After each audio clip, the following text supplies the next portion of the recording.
السلام عليكم ورحمة الله وبركاته. كيف حالكم يا رابع؟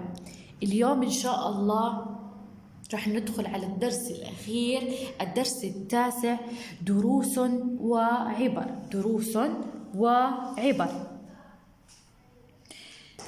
والموضوع المتعلق في القراءة هو درس من الطبيعة. بداية سوف نقوم بالتحدث في صفحة 83.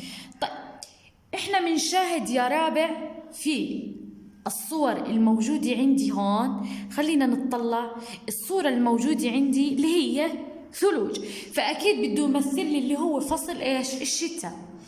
بنشوف في الصورة اللي بعدها اللي هي ايش؟ أزهار، عائلة تقوم بالتنزه، زقزقة العصافير، الأعشاب الخضراء. ايش بنلاحظ؟ اللي هو فصل الربيع. الصورة اللي بعدها ايش بتطلع؟ في وضوح الشمس اللي هي شروق الشمس، وبتكون الشمس ساطعة، فبدها تكون وبظهر على الأشجار اللي هي الثمار، فراح يكون فصل الصيف. في الصورة الأخيرة اللي هي تساقط الأوراق عن الأشجار وأوراق صفراء، يكون فصل إيش؟ الخريف. فإحنا في السنة يوجد هناك 4 فصول، 4 فصول، و4 الفصول هي فصل الشتاء، الربيع، والصيف، والخريف. إحنا حاليا في فصل الشتاء. بعد فصل الشتاء يأتي فصل إيش؟ الربيع. بعد الربيع يأتي الصيف، وبعد الصيف يأتي إيش؟ الخريف. عفوا. طيب، الموضوع المتعلق في القراءة هو بعنوان درس من الطبيعة. درس من الطبيعة. إيش عنوانه؟ درس من الطبيعة. خلينا نقوم بقراءة الدرس. درس من الطبيعة. طلب حكيم إلى أبنائه تأمل الطبيعة في إحدى الغابات. ذهب الابن الأول في فصل الشتاء، والثاني في الربيع، والثالث في الصيف، وذهب الأخير في الخريف. ثم جمع الأب أبناءه وطلب إليهم وصف ما شاهدوه. قال الأول: كانت فروع الأشجار جرداء خالية من مظاهر الحياة، وتعصف بها الريح.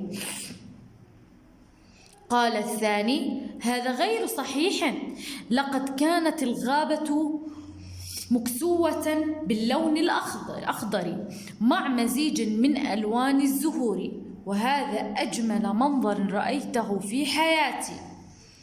فقال الثالث: أنت تبالغ، لقد جفت الأعشاب واختفت الأزهار، إلا أن الأشجار كانت محملة بالثمار المتنوعة.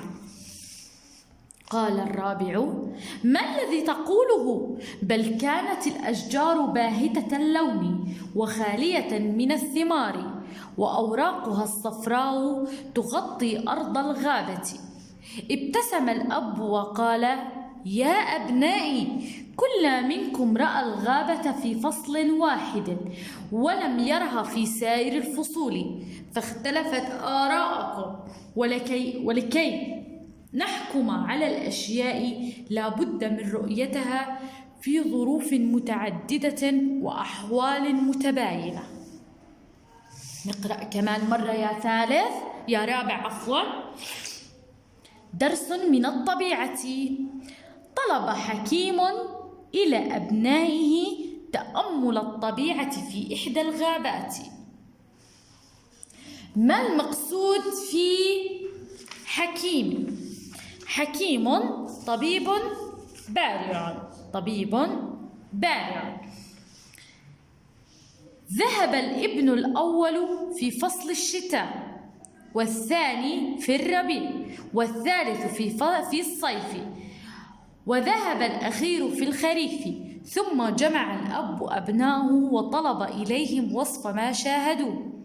قال الأول: كانت فروع الأشجار جرداء خالية من مظاهر الحياة وتعصف بها الريح. ما المقصود بجرداء؟ جرداء خالية.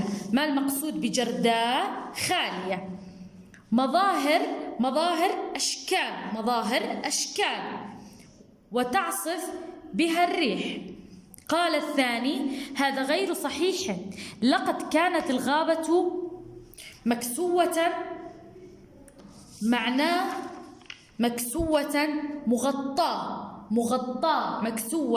مغطاة باللون الأخضر مع مزيج اللي هي عدة ألوان من ألوان الزهور، وهذا أجمل منظر رأيته في حياتي. فقال الثالث: أنت تبالغ، لقد جفت الأعشاب واختفت الأزهار، إلا أن الأشجار كانت محملة بالثمار المتنوعة. قال الرابع: ما الذي تقوله؟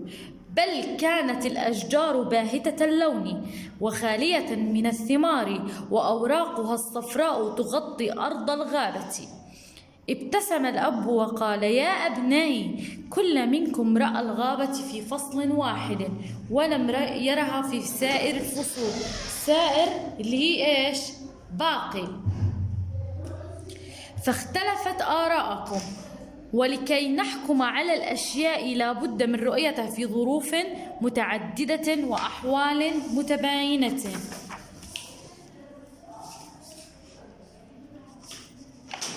طيب، معاني الكلمات الموجودة في الدرس: مظاهر أشكال، جرداء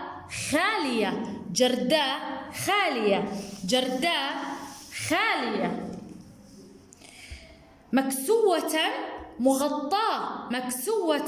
مغطاة، باهتة شاحبة، متباينة مختلفة، حكيم طبيب بارع. تأمل: النظر والتفكير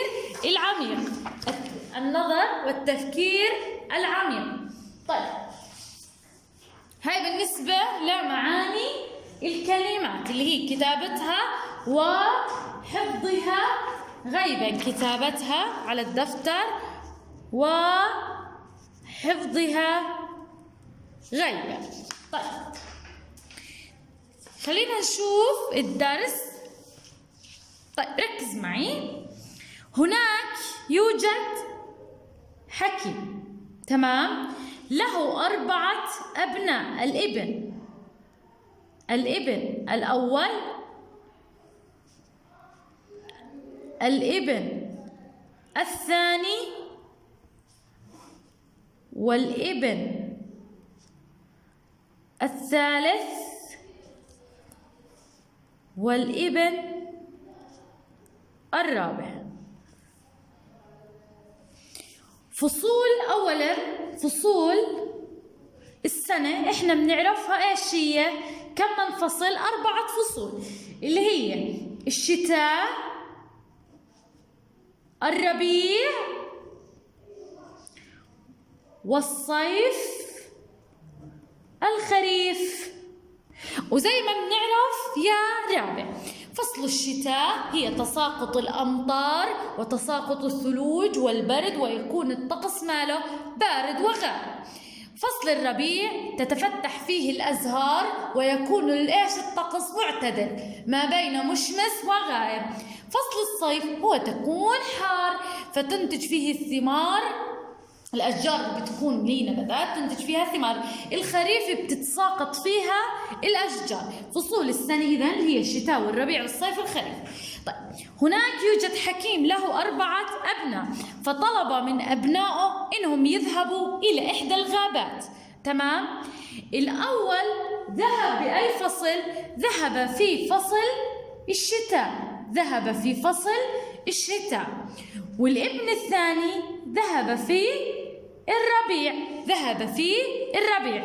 والثالث ذهب في الصيف، الثالث ذهب في الصيف. والأخير اللي هو الرابع ذهب في فصل الخريف، ذهب في فصل الخريف. ذهبوا إلى إحدى الغابات، كل واحد من الأبناء ذهب في فصل، تمام؟ فجمع أبنائه وطلب منهم إنه يوصفوا له ماذا يشاهدون. خلينا نشوف اللي ذهب في الشتاء. في الشتاء إيش شاهد؟ شاهد أشجار خالية من أشكال الحياة، لا يوجد فيها شيء. الثاني إيش حكى إنه شاهد؟ شاهد الأرض كانت أو الغابة مغطاة باللون الأخضر، وتتفتح فيها الأزهار، متفتحة فيها الأزهار. وهو وصف الشتاء. الابن الأول حكى إنه مظاهر الحياة خالية. الثاني ماذا قال؟ قال إنه أجمل منظر شاهدوا في حياته. في الابن الثالث هم بتناقشوا، شو حكى للابن الثاني؟ أنت تبالغ، إنه مش أجمل منظر رأيته في حياتك، جفاف الأعشاب، اختفاء الأزهار، لا يوجد أزهار، مختفية الأزهار.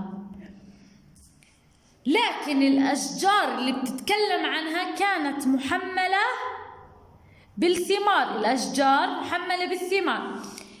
الرابع قال: ما الذي تقوله؟ الأشجار باهتة اللون، يعني شاحبة اللون، وكمان الأوراق فيها متساقطة ولونها أصفر. فالأب ابتسم الأب، وماذا قال؟ كل منكم رأى في فصل مختلف ولم ترى، يعني أنت كل واحد فيكم، أنتوا الأربعة رأتوها في عدة فصول، ما شفت كل واحد فيكم فصل، ما رأتوها ب4 فصول. فلا تحكم على الأشياء، لابد من رؤيتها في ظروف متعددة. يعني إحنا ما نحكم على أو نصدر الحكم على شيء ما رأيته في ظروف متعددة. الفكرة هون اللي هي الفكرة من الدرس التأني عند إصدار الحكم، التأني عند إصدار الحكم. لأنه هنا الابن الأول شو ماله؟ حكى إنه الأشجار خالية من الحياة، فيهاش حياة وفيها ريح. الثاني حكى له غير صحيح، لأني شفت الخضار مغطي الغابة وأجمل منظر رأيته في حياتي. اللي في فصل الصيف راح حكى له أنت تبالغ، لأنه الأعشاب جافة ما في خضار، لكن الأشجار عليها ثمار. فهنا الرابع حكى شو اللي بتحكي؟ إنه كيف الأشجار إنها محملة بالثمار؟ لا، كان باهتة اللون. فهنا عدم الحكم على الشيء من رؤيته في عدة ظروف. لازم إنه نتأنى في الحكم على الشيء، لازم نراه بكل ظروفه، لأنه هون كل ابن من الأبناء راح بفصل، ما راحوا بكل الفصول، راح بفصل واحد، ما شاف الفصول كلها. يعني هاي الشجرة مثلا اللي شافها خالية أو باهتة أو شاحبة، شافها بظرف واحد مش بكل الظروف، تمام؟ طيب،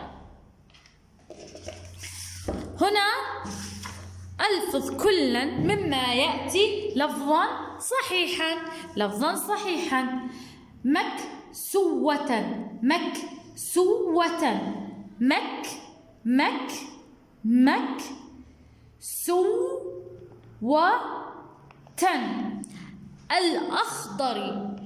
الأخضر منظر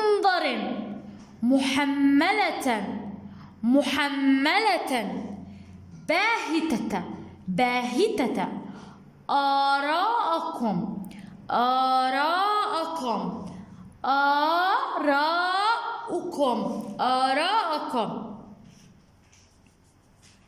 طيب، أقرأ العبارة الآتية مراعيا الوصل فيما تحته خط. ذهب الابن الأول في فصل الشتاء. بدنا نراعي الوصل اللي هون، ليش الوصل؟ ذهب